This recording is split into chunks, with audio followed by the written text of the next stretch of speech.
G'day, it's Jamie, and welcome to Where's My Yowie. Today, I'm reading an old newspaper report about Yowie sightings near Batemans Bay in the early 1800s, so we'll get into it. This was published in Sydney's Evening News on Saturday, the 27th of Feb, 1897, titled Aboriginal Superstition. At night, we hear fear-thrilling sounds about those lakes between Jervis Bay and Batemans Bay. We heard a terrible cry one winter's night near Taburi Bridge, where we were camping. Ulladulla Tom and Louie and myself were working a net in the lake, and we had Tom and Louie's mother with us. She was an Aboriginal woman of 87 years of age, and her recollections went back before her tribe had seen the white man. Besides Granny, we had Begani and a native boy paying us a visit, as long as we would keep them in tucker and give them no work to do. This night we all were squatted snugly around the fire in our dry clothes, looking at the blaze and feeling warm, when Granny, who was sitting in her mai amongst her dogs, rose and was just stepping over the fire to go down to the boat to get a blackfish. At this moment, a fearful yell rang out and made us feel as if cold water was running down our backs, and an icy hand gripped my heart as I thought of the bunyip. Granny stepped back and squatted by the fire again, and we all looked at the flames without speaking. "Ain't you going to get the Tukala, Granny?" I asked at last. "No want Tukala now, Bob," she said. "I'll go and get it," I said. "Big fella gooin', a devil will nab you if you do," said Begani. "You go, Begani, Granny wants her fish." Begani looked nervously where the shadows were, and Granny said she would wait till the morning, and we sat around the fire, those on the outside from the mai, momentarily expecting something terrible to grab us and bear us off into the dark scrub of the foreshores of these mysterious lakes.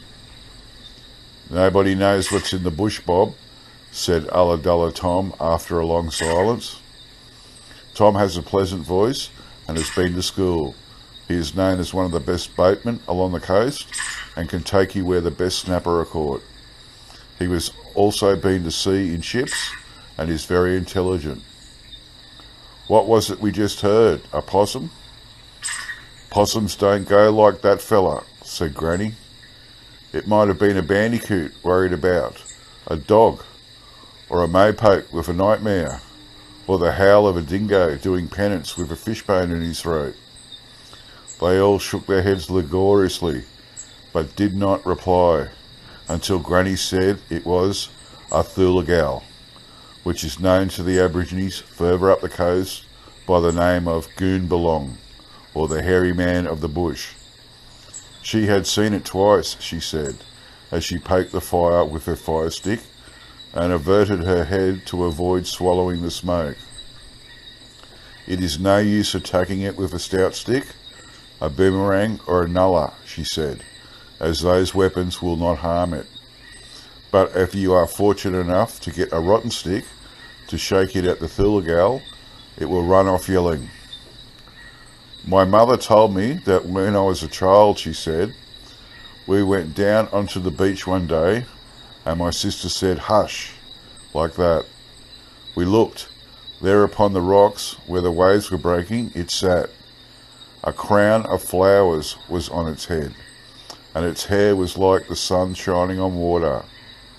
It did not see us, for it was looking away over the sea. We crept away, and when we got far enough, we began to run. My word, we did run. My side was aching when we heard it coming behind us. That was the first time I saw it." "Did you get away, Gran?" asked the boy. "Would I be here now to tell you if I didn't, silly boy?" asked Granny, raking the live embers about with her fire stick. "What would it do with you, Gran?" "It kills the men, but mirror all, The one above us alone knows what becomes of the women, for they don't come back to say.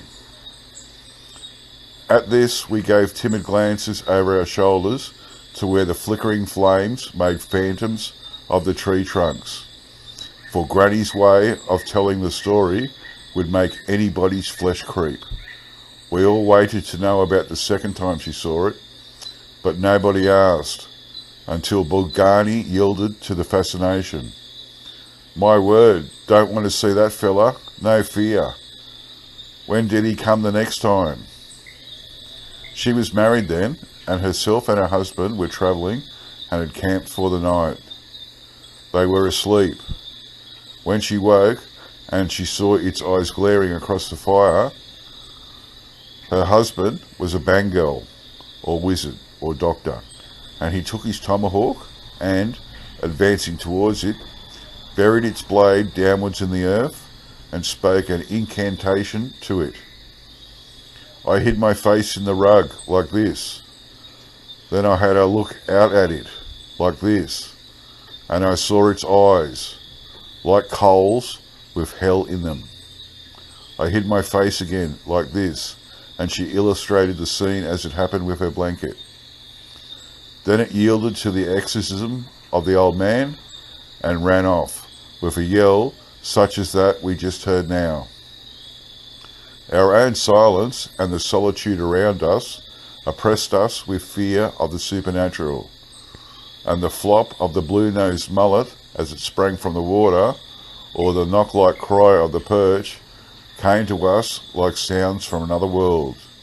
And when the shrill wail of the curlew rang out near us, we threw some dry sticks upon the fire and were comforted at the sparks that rose.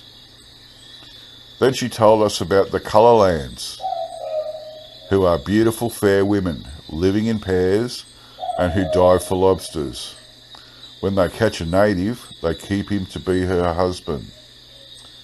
They kept Jaro 3 months, and then one day, while one was away after lobsters and the other one had fallen asleep, Jaro slipped down that tree that they had kept him in and ran away. There is no Cullalans, said Tom. You don't believe in anything. You don't, his mother said angrily. I suppose you know more than the old natives.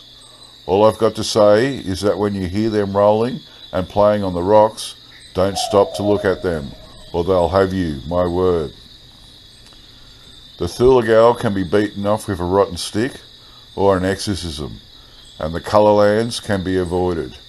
But a far more terrible being than these is the Walla Fagar, a small ape-like being that is supernatural, and which has claws like an eagle and teeth like a bulldog. The strongest man cannot fight against it. It lives up a hollow tree, and it smells the blood in your body long before it sees you. The old natives say that their god Mael put it on earth to try men's hearts at first, for it was in man's shape and not fit for consumption. And when they murdered one of the species, he made it a terrible being to haunt them forever. Granny told us that night that one of them followed her brother, who was a Bengal, from Brill Bar round the top of the lakes into the mountains, and clung so close upon his footsteps that he dared not sit down to rest until he came upon a camp on the banks of the Clyde. He had been walking day and night for 2 days, and he had leapt swollen creeks and swam across lakes to avoid it. And he was a man whom Mile loved, and he was quite young when he was taken up by the spirit hands in fumes like the mist, to a place of comfort where the good natives go. And there he was given a piece of crystal quartz, which Mile himself broke from the mountain of the crystal, in which he can read the hearts of his people. And when the tribe woke, they saw him coming back by the way of the trunk of a huge bloodwood, and in his hand was the crystal Mile had given him. He became a great man, and could cure diseases and exorcise evil things. And such was his power, that if he got your tooth, or a lock of hair, he could do you to death by muttering incantations. Sitting by the fire, Granny told us much about him, and she told us how he died. One of his weaknesses was the love of rum, and down in Marua, a rival Bengal, jealous of his great fame, put poison in his rum and he died in great agony. Then a meeting of the old natives took place, and they sat waiting for a sign that would show them his murderer. And the first thing they saw was a butcher bird, and they knew that this was the murderer's totem, and that his totem had come to bear evidence against him. They did not act hurriedly, but in a few months they visited the murderer, and called him their dear brother, and invited him to go hunting. And when they got him out, they fell upon him and killed him. When she told us this, we could see by the position of the pale moon that it would soon be ebb tide, and Tom and Louis and myself began to put on our cold, wet clothes to go for a haul by the bar and on the seaside beach outside. We asked Bigani to come with us and give us a haul on the corks, but Bigani shivered and drew closer to the fire. He had been doing nothing all day, but said he was tired.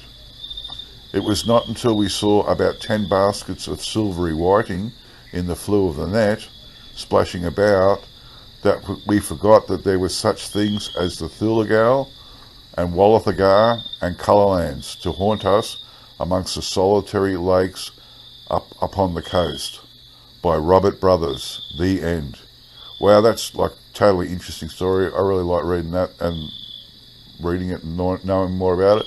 There's a couple of points I like. I like when Granny was going to go and get the blackfish at the start, and then like they had the yell rang out, and it's like, nah, I'm fine, I'm staying where I am. And then they call it the Thooligal, the Yowie, which is I've heard variations of that, but not that name before, and I've never heard Goonbelong before, which is pretty interesting. And then the first one she saw, it had a crown of flowers on its head, which is like weird, and its hair was like sun shining on water. And then the second one she saw, its eyes glaring across the fire, and they look like hot coals with hell in them. And like it's no use attacking one with a stick or a boomerang or another nullah, because they don't do anything to harm it. But if you can get a rotten stick and wave at it, it'll run off yelling.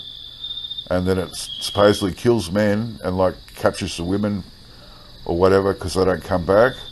And then the Cullalans, it's interesting what they are, because they're described as beautiful fair women that live in pairs and dive for lobsters. And if they catch a native, they keep him to be their husband, which to me sounds an awful lot like mermaids, but I'm not 100% sure on that. I'd be interested to find out what they are. And then the last one they mentioned was that terrible being called the Walla Fagar, which is a small ape-like being that's supernatural, has claws like an eagle, teeth like a bulldog. The strongest man can't fight against it. It lives up a hollow tree and smells the blood in your body long before it sees you. And if you murder one, it'll turn into a terrible being and haunt you forever. And like that sounds like a Junjidi to me, but you know, it might be something else altogether. Okay, that's it from me. I'll get back to you all next time. Bye.